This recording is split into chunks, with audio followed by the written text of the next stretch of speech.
What's up, YouTube? In this video, we're going to be covering the 7 key signs that you're completely winging it or you're totally unserious about your investing right now.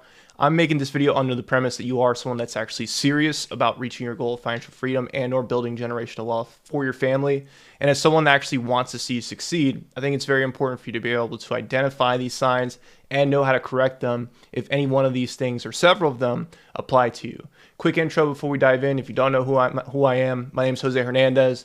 I have an online financial education company that serves first-generation wealth builders, people like you and me. People are the first person in their family to invest, and my goal is to help you learn the skills and knowledge necessary to reach those goals of financial freedom and or generational wealth for your family. Started my career in the financial industry as a wealth management advisor, where I earned my Series 7 and 66 licenses, worked with wealthy individuals, and learned everything that I know today that I've been sharing on social media for first-generation wealth builders across the globe for years now.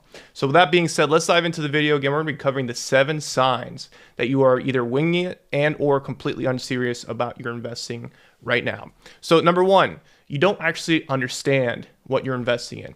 And when I say this, I don't mean you aren't able to name the investments or list out the ticker symbols of what you're investing in. I mean this at a much deeper level. I mean, you don't truly understand what your investment strategy is. In other words, you don't know what your asset allocation is. You don't understand the mix of asset classes that you have exposure to in your investment portfolio. In other words, you don't understand how much risk you're taking. You don't understand the risk reward relationship that you're currently following inside of your investment portfolio. You don't understand or have the proper expectations around what your portfolio can and cannot do for you in both the short term and the long run. And as a refresher, right, asset allocation is just a really not simple way of explaining the mix of investment types that you own in your portfolio.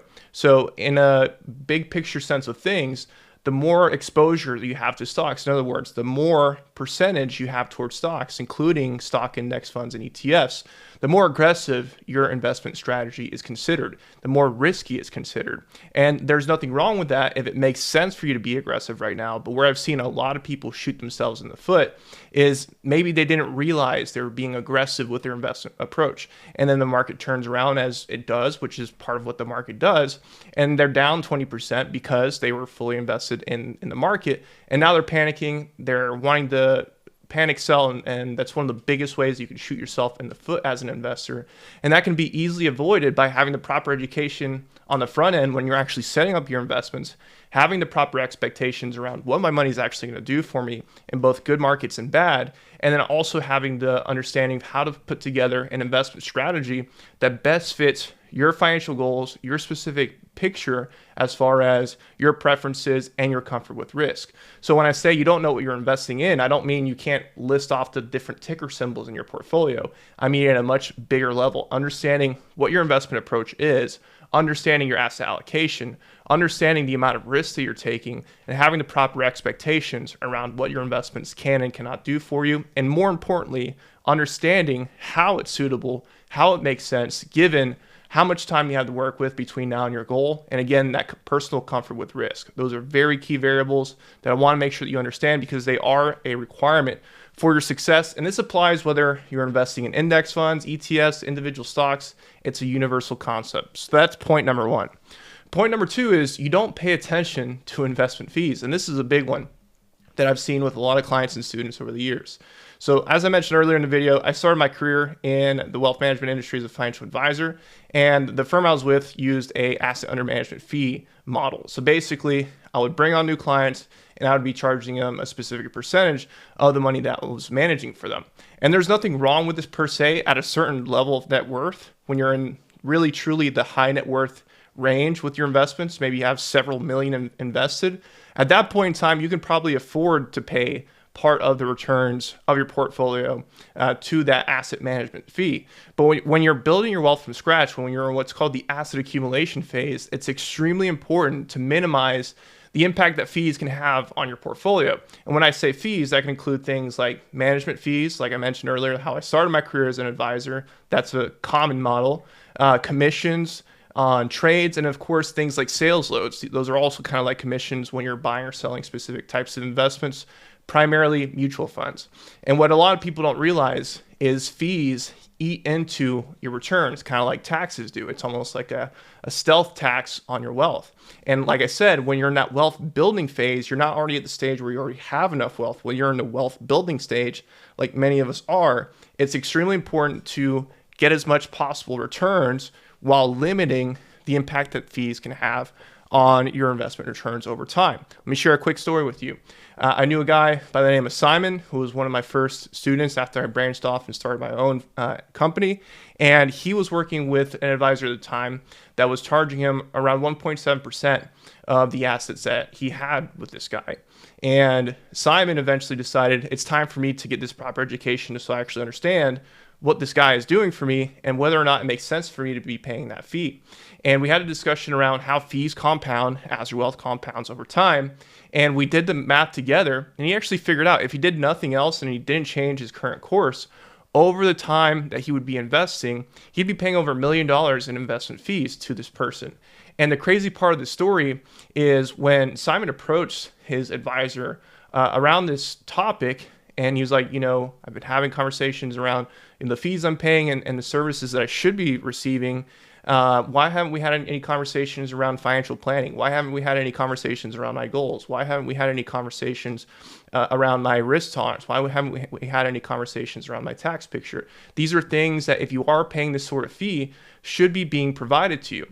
And the crazy part of the story is the advisor told Simon, well, that's not really my job, which is insane, right? Because you're paying this person over your lifetime $1 million, but they kind of just stuck you in a portfolio and said, best of luck to you.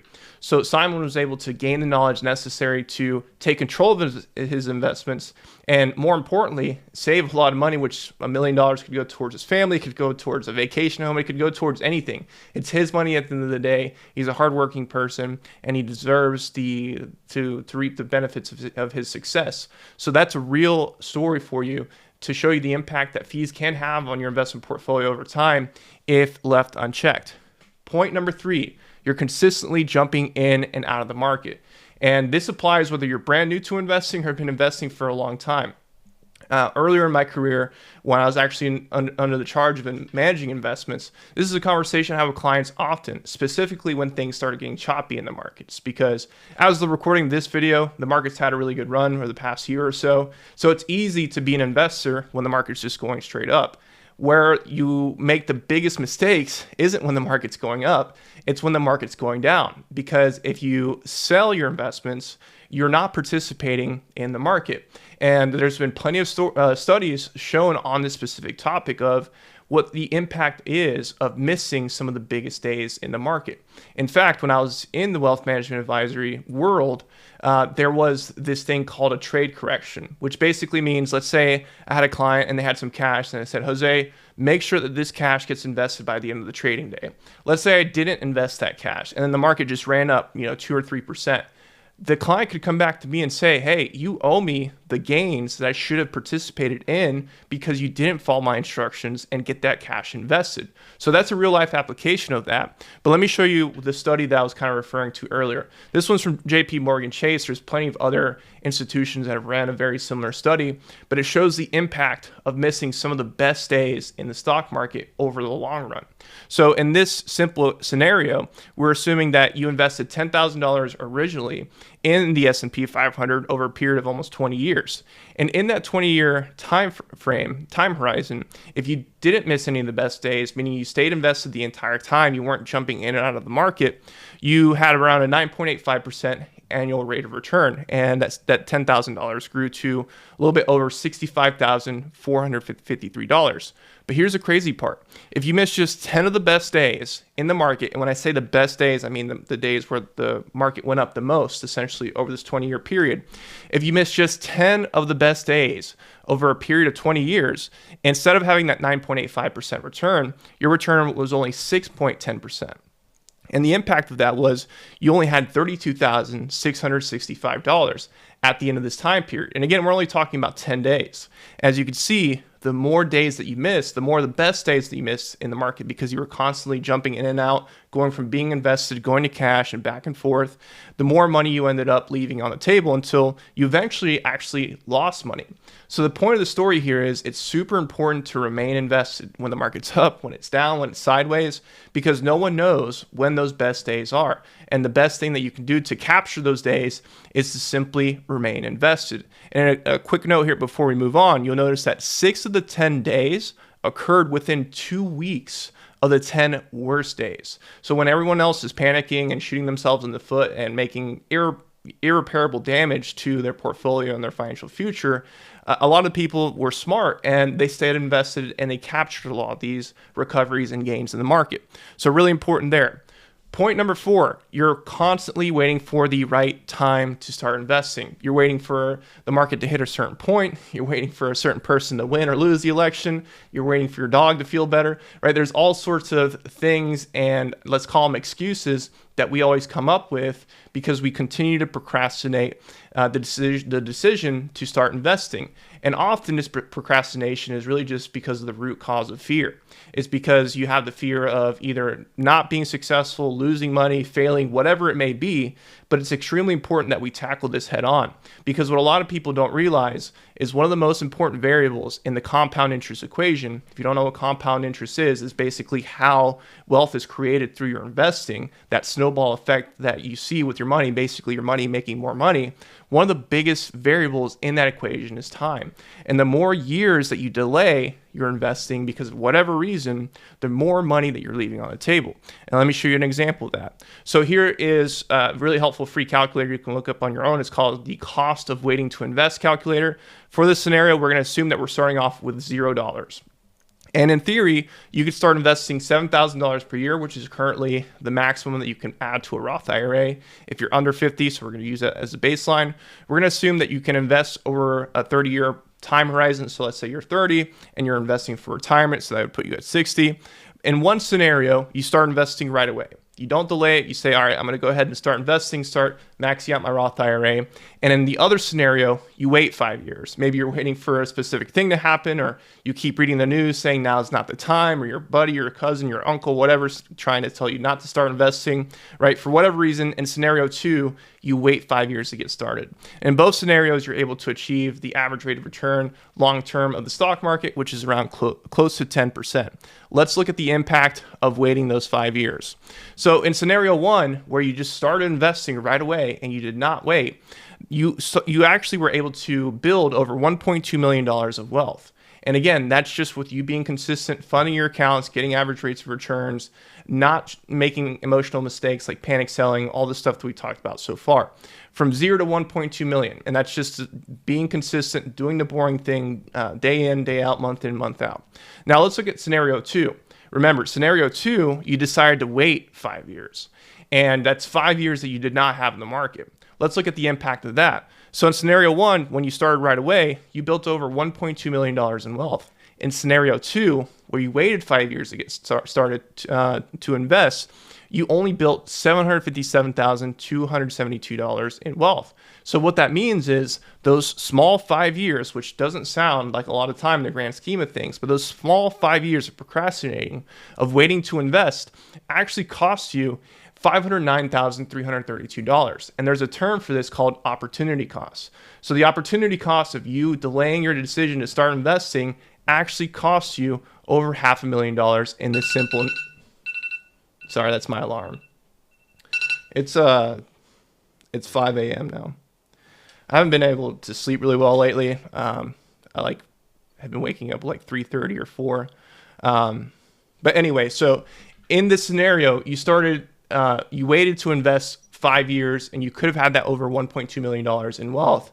Excuse me. But in this scenario, you only ended up with that $757,000 because you waited those 5 years. So the cost of waiting is real. And there's never going to be a perfect time to start investing. There's always going to be a reason not to invest. There's always going to be something scary in the news. There's always going to be someone telling you it's the worst decision in the world to start investing. You need to ignore that. All right. Reason number 5 that you are completely unserious or winging it with your investments is you're not consistently funding your accounts. And this is a big one, specifically if you are building your wealth from scratch. If you're not already a multimillionaire, if you didn't receive a massive inheritance, if you are having to build your wealth from scratch, like many of my clients and students are, it is imperative, it is extremely important that you start to invest regularly. A mistake that I see some people make is they're kind of off and on. They'll add some money to their brokerage account, they'll add some money to their Roth IRA, they'll add some money to their investment accounts when they feel like it here and then, but that's not a recipe for success. You have to be consistent in this game, specifically in the first stage of your investing journey. So what we're looking at here together is something called the investor life cycle. This is something I share with clients and students all the time. So basically there's 3 stages or phases of your investing journey as a wealth builder, as someone that's trying to reach this goal of financial freedom or generational wealth for your family. And the first phase is called the accumulation phase. And it's basically you having to build your wealth from scratch. Many of us here are starting from zero. And the number one determinant of your success in this first stage is how consistent you are with funding your accounts and making that sure that the money is actually being invested, dividends are being reinvested as well, and money is being put to work consistently. This is something that you can set up to where either once a month or every time you get paid or weekly or however often you want, it's very important that you have money being put to work consistently and automatically. And I want to stress the term automatically there because this is something you can set up once and not really have to think about too much more after that point in time. And by far, it's one of the biggest wealth hacks, if you will. Everyone on social media talks about wealth hacks. This is one of the actual true wealth hacks you can set up for yourself. And as your income increases, you can increase how much you're automatically putting away into your investment accounts and building assets. But if you're kind of like, well, I'll put some money into my brokerage account next month and then you forget, or whatever it is, your odds of success are not great here. And this first phase is where you really start to see the power of compounding working for you. You always hear about like reaching that first $100,000 and how that's a big game changer. You're never going to reach that if you're off and on about funding your accounts. And if you're not consistently funding your accounts, it's probably because you either don't have the proper systems in your finances right now, or you simply don't have the confidence or knowledge to be able to put your money to work automatically for you. And that's something that we need to address. But again, the key takeaway here is we need to make sure that we automate and systematize our finances to where we can automatically put money to work and be consistent with the funding of our investment accounts. Point number 6, this is a big one on social media, especially nowadays with TikTok and all that. You're consistently chasing the newest trend. There's a word for this called shiny object syndrome. And we saw this a lot for those of you who remember the craziness of the pandemic, right? All the Wall Street bet stuff, the GameStop, the AMC, all of that. That's nothing new. This has been happening since the beginning of the stock market being a thing, because as human beings, we're always going to be chasing that new sexy flashy thing. We're always going to be chasing that new get rich quick opportunity. And I hate to burst your bubble if I'm the first person to tell you this, but that doesn't exist. For every one person that you hear that turned $10 into $500,000, there's hundreds if not thousands of people that lost it all, and sometimes a lot more money than just that. And what I really want you to understand is good investing is boring. You shouldn't really be that excited about your investments when you look at them, especially as your net worth continues to climb, especially as your income continues to climb. Because at a certain point, it becomes more about consistency of returns, because as your portfolio grows, your money starts doing a lot of the work for you. The hardest part of this investing journey is really that first phase that we talked about just a second ago, that accumulation phase, because that's where you're having to really push to earn the money, to put the money into the account and invest that money. But after a certain point, you don't need 50, 60, 100% returns, because once your portfolio is big enough, right, that compound interest effect starts to go into play. An example of that would be, a 10% return on $1,000 is $100, but a 10% return on $100,000 is $10,000. It's the same percentage return, but you'll see that the amount of money that your money makes is significantly larger. And that points to the fact that it's much more about consistency of returns and not having huge losses after a certain point in your investing and net worth journey. So this is a quick quote that I'll leave you with before we jump into the next and final point by Paul Samuelson. He said, "Investing should be more like watching paint dry or watching grass grow. If you want excitement, take $800 and go to Las Vegas. I'm thinking this was probably some time ago because $800 won't do much for you in Las Vegas, but the point stands. Your investing should not be this super exciting, it's not gambling. This isn't FanDuel. This isn't betting on UFC or whatever. This is taking your financial future seriously. This is making sure that you're managing your hard-earned money responsibly and avoiding big mistakes. And an easy way to make huge mistakes and big losses is this all or nothing approach where you're like treating your investment portfolio like it's some parlay or something like that. You're working hard for this money. In some cases, you've been investing for years to build this portfolio. Stop chasing the shiny objects. Start focusing on a strategy that actually works in the long term. Even if it's boring, it doesn't have to be exciting. It doesn't have to be sexy. It just has to work. And then point number 7, I think probably the biggest point here, specifically for those of you that are watching this and maybe you're in your 40s or 50s, you're no longer 18, you're no longer 21, and time is of the essence, and you really need to get on the ball with your investing now. Point number 7 is you're investing without a financial plan. And this is a big one. And, most people don't know what a financial plan is because it's not very, common knowledge for most people unless you worked in finance. But the analogy that I always use for a financial plan with your investing is think of the financial plan kind of like a GPS for your money, for your investments. What does a good GPS do? A good GPS tells you, hey, you're at point A, you're trying to get to point B. Here's exactly what you need to do step by step to get to point B. So relating this back to your situation, relating this back to your goals, point A is where you currently stand financially, how much you have invested, your income, all that stuff. Point B is your future financial goals. Maybe it's retirement by a certain age. Maybe it's providing a certain amount of money for your kids for generational wealth or any combination of these things. A good financial plan starts with that goal in mind and helps you back into all the decisions that you need to be making. How much money do I need to be investing? What investment accounts should I be leveraging? What type of investment strategy makes sense for me at this stage and in the future? How do I minimize the impact of taxes? How do I make sure that the money that I'm building is passed along correctly through proper estate planning, right? So that's a much bigger difference compared to just VOO and chill. And then there's nothing wrong with VOO as an example, right? VOO can be fine to own, but you need to see the difference between buying a specific investment and understanding the bigger picture of what an actual financial plan is. So quick example of what a financial plan looks like, and this is just like one page of the entire document, but this is something I do for all my clients that I work with one-on-one. We sit down and figure out what are your actual goals? What are you actually trying to accomplish in what time frame? How long does that money have to last you, et cetera, et cetera. And then we back into, okay, these are the types of investment accounts that make sense given your tax picture, given your goals. And these are the amounts that you need to be funding these accounts on average, assuming if your money is going by X or Y% per year, right? So this gives you a much clearer picture as to what you actually need to do to reach your goals compared to, I'm just kind of investing a little bit of money and hoping for the best.